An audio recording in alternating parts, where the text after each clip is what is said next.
Shalom, selamat pagi Bapak, Ibu, Saudara-saudari yang dikasih Tuhan dimanapun Anda berada. Senang sekali boleh dengar-dengaran kembali di dalam perenungan di pagi hari ini. Mari, Bapak Ibu yang dikasih Tuhan, sebelum kita mendengar firman Tuhan, kita boleh bersatu di dalam doa. Terima kasih ya Tuhan Yesus atas perlindungan, atas penjagaan-Mu dalam istirahat kami, hingga kami boleh bangun pagi di hari yang baru yang Tuhan berikan kepada kami. Kami mengundang Tuhan masuk ke dalam hati kami, beracara seluas-luasnya dalam hati kami, agar kami boleh melangkah di hari ini Tuhan, sesuai dan seturut dengan kehendak Tuhan. Urapi mulut kami Tuhan, urapi dalam setiap langkah dan sikap kami Tuhan kepada orang lain, agar kami boleh menjadi perpanjangan tangan Tuhan. Kami juga berdoa buat rekan-rekan kami yang mengalami sakit penyakit ya Tuhan. Tuhan yang mau menyembuhkan mereka sakit dan penyakit mereka. Yang mengalami pergumulan-pergumulan kehidupan maupun pergumulan batin. Tuhanlah juga yang memberikan kesembuhan, memberikan jalan keluar, memberikan kesabaran, memberikan kasih yang daripada Tuhan. Memberikan pemulihan. Terima kasih Bapa. Kami siap untuk mendengar firman-Mu. Di dalam nama Tuhan Yesus Kristus kami berdoa. Amin. Jauhkan prasangka buruk. Landasan firman Tuhan diambil dari Amsal 12 ayat 16. Bodohlah yang menyatakan sakit hatinya seketika itu juga, tetapi bijak yang mengabaikan cemooh. Tony sejak kecil sudah berteman dengan Rina. Tony anak seorang tukang batu, Rina anak seorang pengusaha. Sekalipun demikian hubungan keluarga mereka sangat baik karena mereka bertetangga. Ketika sudah dewasa mereka saling mencintai. Hanya saja tidak ada yang mendahului untuk menyatakan cintanya. Setiap hari Tony menulis harapan dan doa bagi Rina di buku hariannya. Kiranya Tuhan melindungimu Rina. Semoga aku nanti bisa hidup bahagia bersamamu Rina.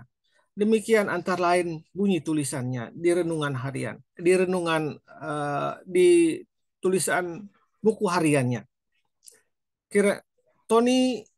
Suatu hari Tony memberanikan diri memberikan buku hariannya supaya dibaca Rina dengan maksud untuk menyatakan cintanya. Saat itu dia sudah bekerja di sebuah perusahaan garmen. Setelah sejenak membaca buku harian dari Tony, Rina berkata, "Saya tahu bahwa kamu mencintaiku, tetapi maafkan aku karena aku merindukan untuk punya uang dan harta yang sangat banyak. Dan tak lama lagi aku akan menikah dengan seorang pengusaha." Mendengar jawaban ini, Tony menjadi marah dan berkata, "Kamu cewek matre, hidupmu hanya untuk uang, kamu tidak berperasaan, kamu kejam." Kemudian Tony merebut buku hariannya dan menyobeknya di hadapan Rina, lalu meninggalkan Rina sendirian. Setelah itu hal itu menjadi cambuk bagi Roni untuk maju. Setelah 3 tahun, setelah 3 bulan dia bekerja usaha, Tony menunjukkan hasilnya. Ia dipercaya oleh pimpinan untuk memegang jabatan kepala bagian. Seiring peningkatan karir, meningkat pula perekonomiannya. Fasilitas rumah dan mobil pun ia dapatkan. Tony meninggalkan kampungnya dan menempati rumah dinasnya dengan bangga. Untuk beberapa lama ia melupakan Rina. Bapak Ibu yang dikasih Tuhan, suatu hari Tony pulang ke rumah dengan mengendari mobil. Tiba-tiba dia melihat sepasang suami istri berjalan menuju ke pemakaman. Ternyata mereka adalah orang tua Rina. Dengan berat hati Tony mengantar mereka ke pemakaman. Betapa kagetnya dia ketika sampai ke sebuah nisan yang bertuliskan nama Rina. Orang tua Rina menyerahkan sepucuk surat kepada Tony. Tony membacanya. "Tony, maafkan aku. Aku terpaksa membohongimu. Aku terkena kanker rahim yang ganas, yang tak mungkin disembuhkan.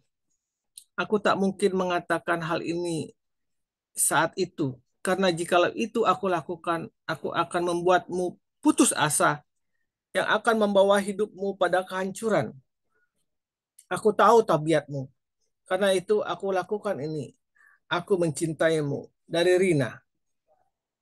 Demi membaca surat ini, Tony pun menangis sejadi-jadinya. Dia menyesali dengan prasangka dan sikap buruknya kepada Rina. Tetapi apa boleh buat, penyesalan itu tidak sanggup menghidupkan Rina kembali. Bapak, Ibu, saudara-saudari yang dikasihi Tuhan, betapa mudahnya seorang berprasangka buruk, bahkan kepada orang yang dikasihinya. Untuk itu, sebelum terlambat, para suami, para istri, hendaklah mempercayai pasanganmu. Dan sebaliknya, demikian juga dengan yang masih berpacaran atau yang sedang pendekatan, tetaplah menaruh prasangka yang baik. Tetapi satu hal penting lainnya adalah agar setiap kita menjaga kepercayaan yang kita terima dari setiap pasangan kita. Mari kita saat bersatu dalam doa. Bapa, terima kasih untuk pasangan yang Kau berikan kepadaku. Ajar aku untuk mempercayainya dan setia kepadanya. Dalam nama Tuhan Yesus aku berdoa. Amin. Jika tiba-tiba muncul prasangka buruk, hendaklah kita menahan diri dan berusaha mencari kebenarannya. Selamat pagi, selamat berkarya. Tuhan Yesus memberkati. Amin.